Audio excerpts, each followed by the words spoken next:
we're now going to move on to something rather different, actually, because somebody has prepared a video specifically for the conference. Now, this video has been prepared by Dr. Barry Clarke. It's born out of his book, Francis Bacon's Contribution to Shakespeare, a new attribution method, which was published, I think, last year. I think it's actually in the same series as Kevin's book in Routledge Publishers. And he is now going to present this video for us, entitled Bacon as Insider, Shakespeare as Outsider. So I'm going to ask Seb to load up the video, and off we go now.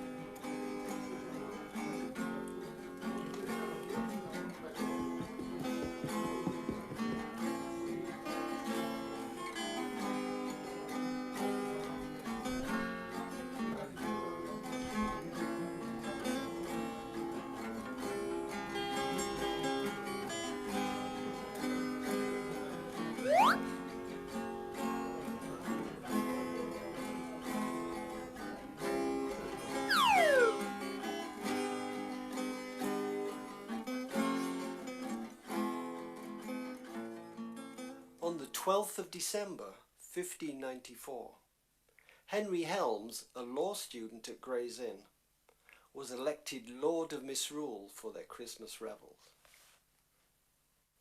Over 60 members of Gray's Inn took part in the scripted entertainments, and he was assigned his own mock privy council and a guard for his defence.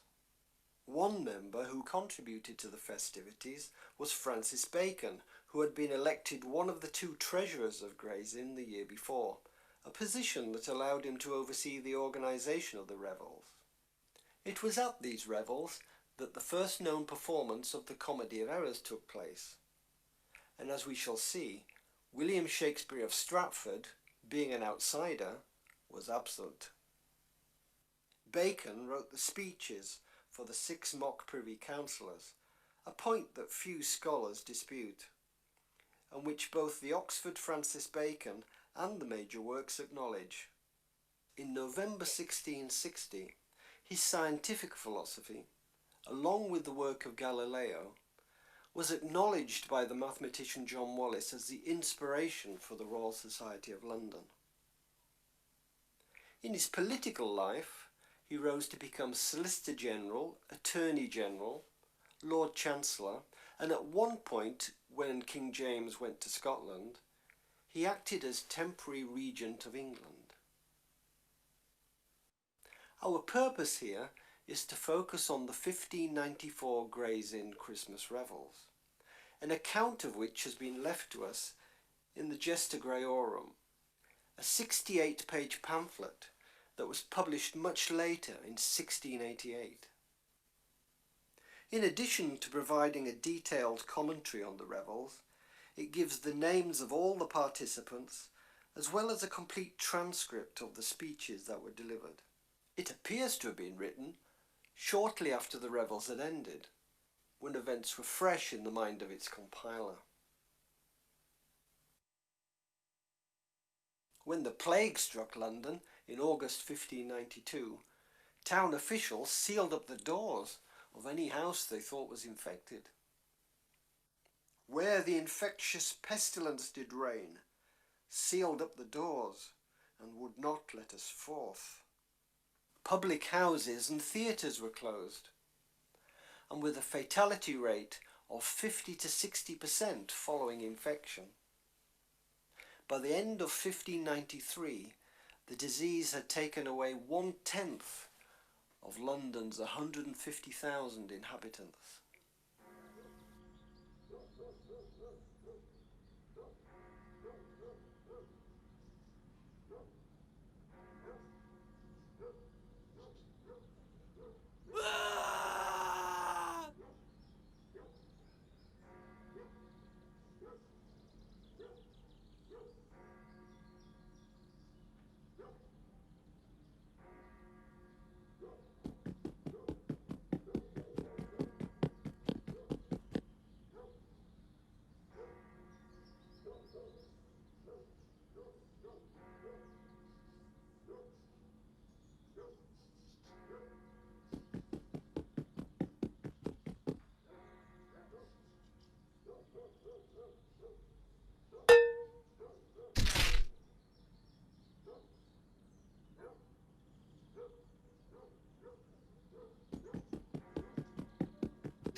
By the end of 1594, the plague had subsided to such an extent that Gray's Inn decided to proceed with their Christmas revels.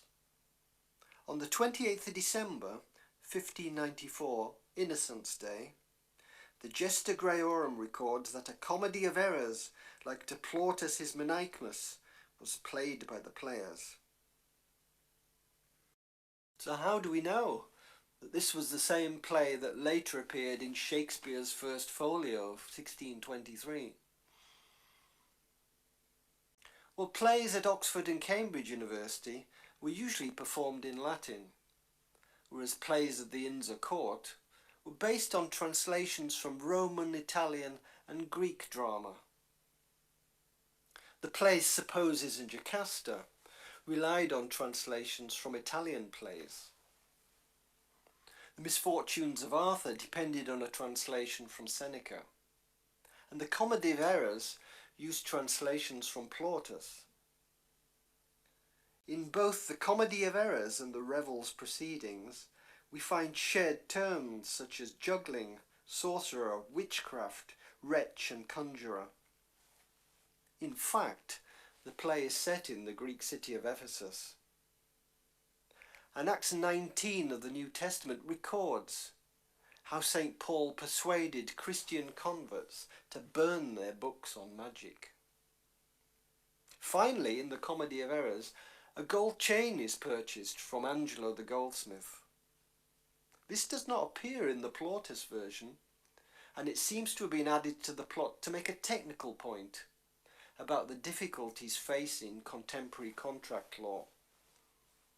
It's a delicately woven exposition, and it's one that would have been meaningful primarily to an audience of law students.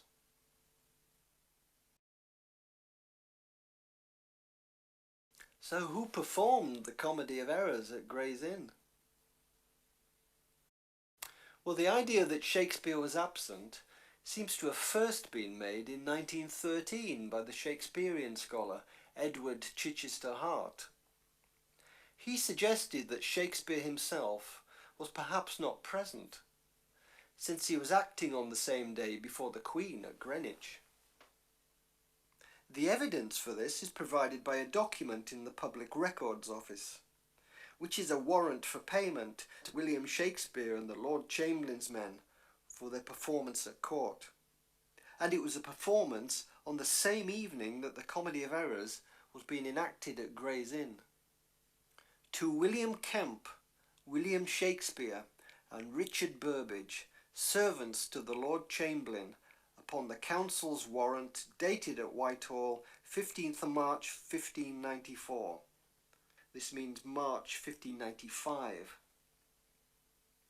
For two several comedies or interludes showed by them before Her Majesty in Xmas time last past. Well, that's Christmas 1594. Viz. Upon St. Stephen's Day and Innocents' Day.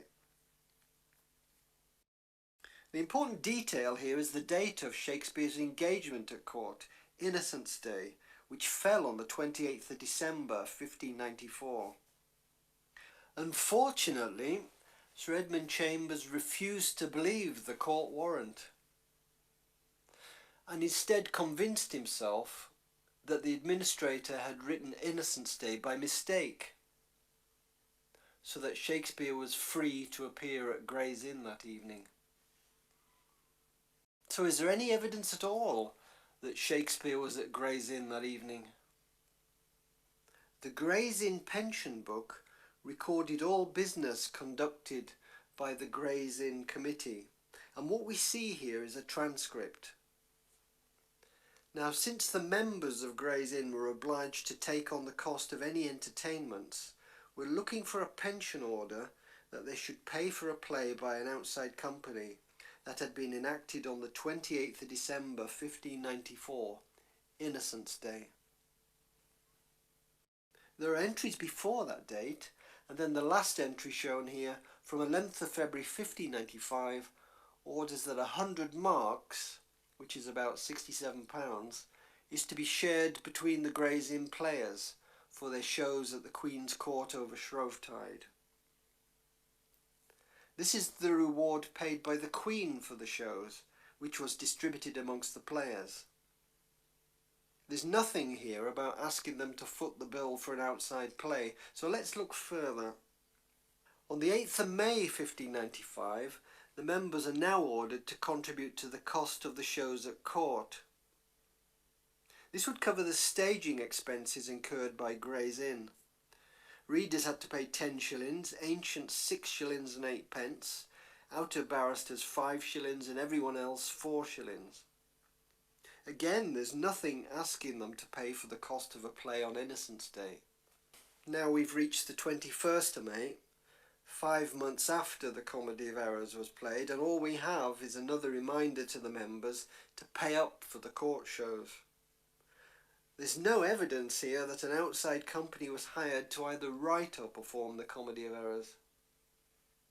Is it possible that William Shakespeare, who was still relatively unknown in 1594, managed to get his work performed unpaid in order to further his reputation?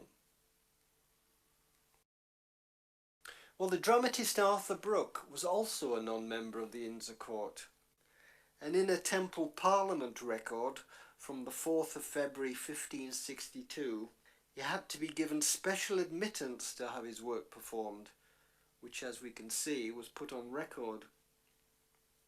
Now, if we return to the 1594 Gray's Inn Christmas Revels, Henry Helms, the mock prince, gave special admittance to 7 people on the 25th of December and 4 more on the 6th of February. But William Shakespeare was not one of them. This suggests that his work was not used, or at the very least, there is no evidence that William Shakespeare was present. So what do we know about previous performances at Gray's Inn? Were they written and performed by Gray's Inn members? Or were they provided by a professional company? In the 50 years leading up to the 1594 Revels, 4 are known to have been written by Gray's Inn members, and these are shown in red, and 3 acted by them, and these are shown in green. None are known to have been written or performed by an outsider. Only Lincoln's Inn from 1564 to 80 are known to have employed an outside playing company. So Precedent does not favour a professional company being hired for festivities at Gray's Inn. Gray's Inn's policy on expenditure during the revels is clearly set out in the Gesta Graeorum. In the bottom 3 lines we can see that the whole affair was intended to be for the credit of Gray's Inn, and rather to be performed by witty inventions than chargeable expenses. In other words, they intended to write and perform their own material. It turns out that all the identifiable contributors at the revels were Gray's Inn members. Francis Bacon for the 6 Privy Councillors' speeches, Thomas Campion, who composed a hymn for the Shrovetide Masque, and Francis Davison, who wrote a sonnet which was performed before the hymn. So all the evidence suggests that William Shakespeare neither wrote nor performed the Comedy of Errors for Gray's Inn. Nevertheless, in 1598, Francis Mears decided to attribute the play to Shakespeare. In reference to comedy and tragedy, he writes, "So Shakespeare among English is the most excellent in both kinds for the stage. For comedy witness his errors." 6 years later, William Honning, secretary to the Master of the Revels, listed Shakespeare under the heading "The Poets Which Made the Plays" for a play of errors, played at court on Innocents' Night 1604, exactly 10 years after the Gray's Inn performance. Well, my best guess from the evidence is this. Shakespeare acquired it sometime after the revels and before Mears referred to it in 1598. Presumably he paid a fair price for it, and having acquired it he felt entitled to put his name on it and claim the credit.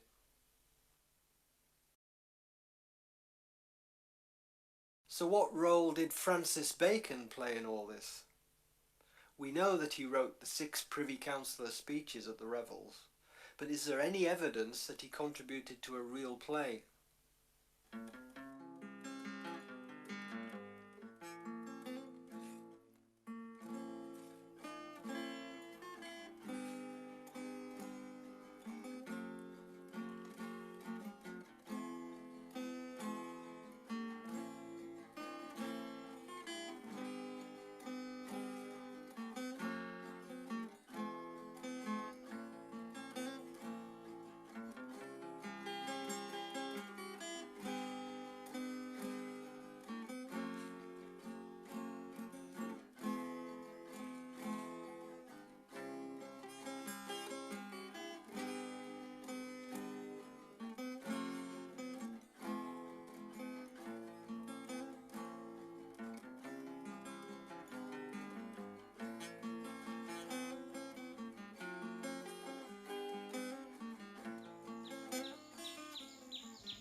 In 2013, during research at Brunel University, I developed the method of rare collocation profiling.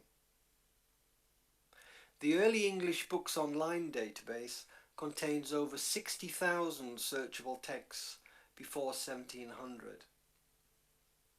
So I can take a phrase from a play like the Comedy of Errors, search the database, and obtain an estimate of its rarity. So now let's look at the rare phrase analysis of the Comedy of Errors. Francis Bacon's matches are shown here to the left and top right, while Thomas Hayward's are bottom right. Apart from number 2 in the top right table, all Bacon's matches are later than the Gray's Inn revels. So the most that can be claimed from this evidence is that he borrowed from the play. In the bottom right table, Thomas Hayward's matches are all after the Gray's Inn revels, and since he was not known to have been a member of Gray's Inn, the evidence would support him as a later reviser. The only other significant returns are for Thomas Nash, who had 3 before the revels and 1 after. So Bacon and Hayward are really the only ones who register a significant number of rare parallels. So the Comedy of Errors came out of the Inns of Court, from which William Shakespeare was excluded, both as a writer and a performer. Yet it later appeared on official records under Shakespeare's name. So in conclusion, I leave you with a question. If Shakespeare could put his name on one play that was not his, how many more received this treatment?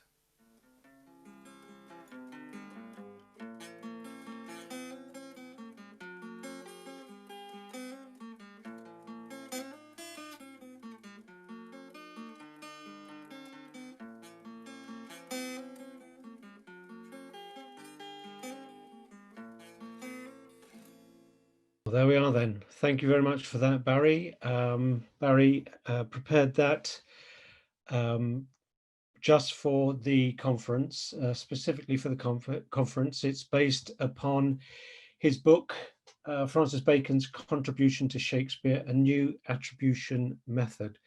I can highly recommend it. It is like the video, really crystal clear in terms of how it presents the evidence.